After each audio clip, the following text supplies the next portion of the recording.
Welcome to the Real Talk with Megan podcast, where we have candid conversations about the things that matter most. I'm your host, Megan, and we're going to deep dive into the topic of mental health. In a world where we're constantly pressured to perform, achieve, and excel, it's easy to neglect our mental health. But the truth is, mental health is just as important as physical health, and it's time we started treating it as such.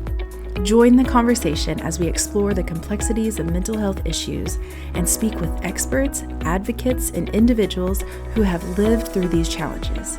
Together, we'll work to destigmatize mental health and start conversations. So sit back, grab a cup of coffee, and get ready for a real and raw conversation about mental health on the Real Talk with Megan podcast. I get overwhelmed so easily. My anxiety creeps inside of me. It makes me hard to breathe. Words come over me. It feels like I'm somebody else. These are the words from a song. It's called Overwhelmed by Royal and the Serpent. I actually found this on TikTok when it was trending. A few years ago, while I was really struggling with my anxiety, I was struggling because I thought I could handle it all on my own. Yes, that was before I started seeing a counselor. And the song hit me so deep. If you deal with anxiety, you understand that sometimes it's hard to put in words exactly how you feel on the inside. But I feel like this artist nailed it. Like these words were exactly what I've been trying to say. And for those of you who don't deal with anxiety, I'm going to try to break this down the best I can so that you can maybe understand a little bit of what people with anxiety go through. Now, for those of you who do deal with anxiety, I think this is going to make a lot of sense to you. So starting with the first part of this phrase, I get overwhelmed so easily. There are days in my life when I can become so engulfed with anxiety, fear, or even negative self-image. To someone on the outside, it can look like a switch has been flipped on the inside of me, and I instantly change. To the observer, what you don't see is all the little thoughts that flood our minds and how we can tear apart everything we said to others around us, or possibly the words that someone spoke to us, even if it was just in passing.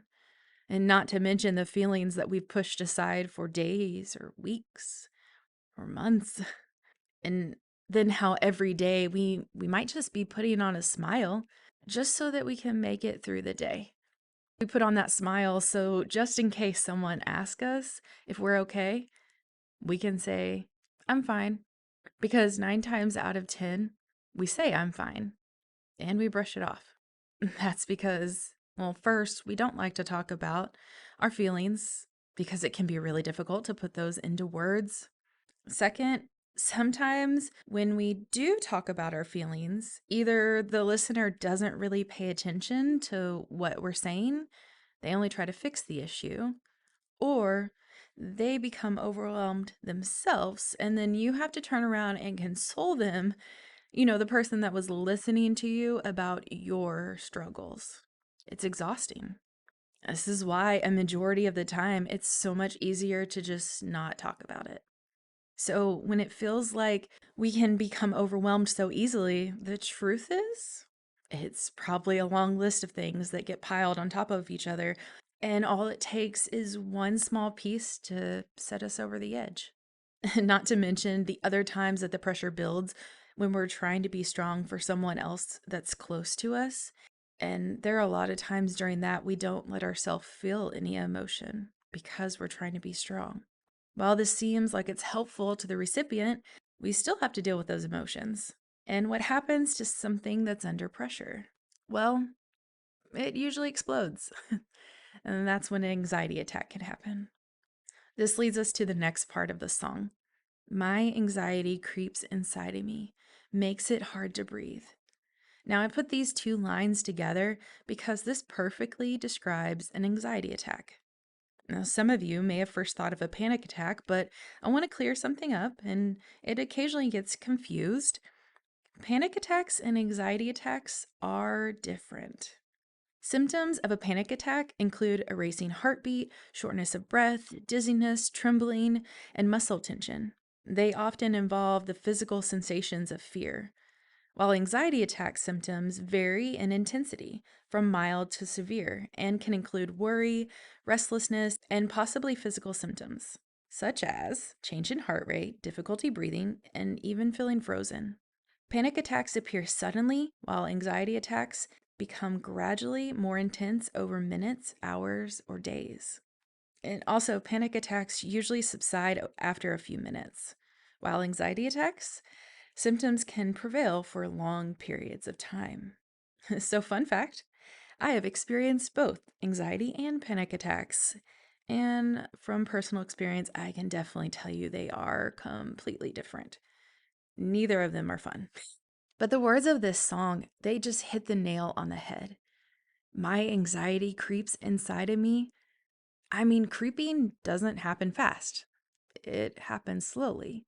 Think of like a nature show you would watch on TV, like out on the safari when you see a lion that's creeping up on its prey. It's not moving fast, right? Not until the prey sees it, I guess. And just like an anxiety attack, it starts off slow and then increases to a breaking point. At that breaking point, I don't feel like myself anymore. The moment I'm able to take a breath is the moment I start coming down from my anxiety attack. For me, taking that first breath is the hardest thing to do, especially in the moment of feeling completely broken and like pieces of the puzzle can never fit back together again.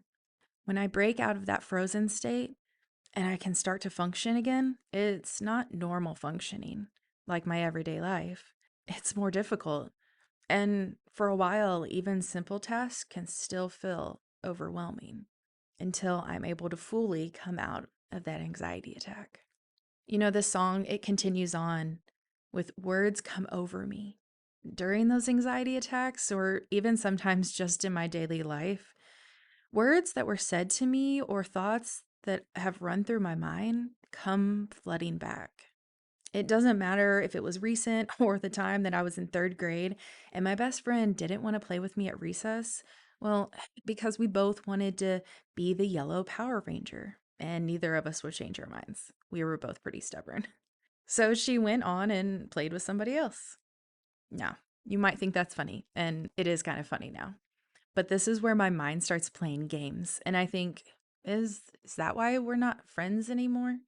All because that recess we didn't want to play with each other in third grade? Y'all, it's been 26 years since I was in third grade. And no, that's not the reason we're no longer friends. But that's how my mind plays tricks on me. And when you're in the thick of it, you're not always thinking straight. The last line of this section of the song says, feels like I'm somebody else. Man, I have days that I feel like I'm in a funk or mentally not feeling like myself, or the feeling of imposter syndrome, which I'm going to have a whole podcast on that topic. But for anyone who has never heard that term before, imposter syndrome is the condition of feeling anxious and not experiencing success internally, despite being high performing in external, objective ways. This condition often results in people feeling like a fraud or a phony and doubting their abilities. It's hard to fully put into words how it feels when you don't feel like yourself.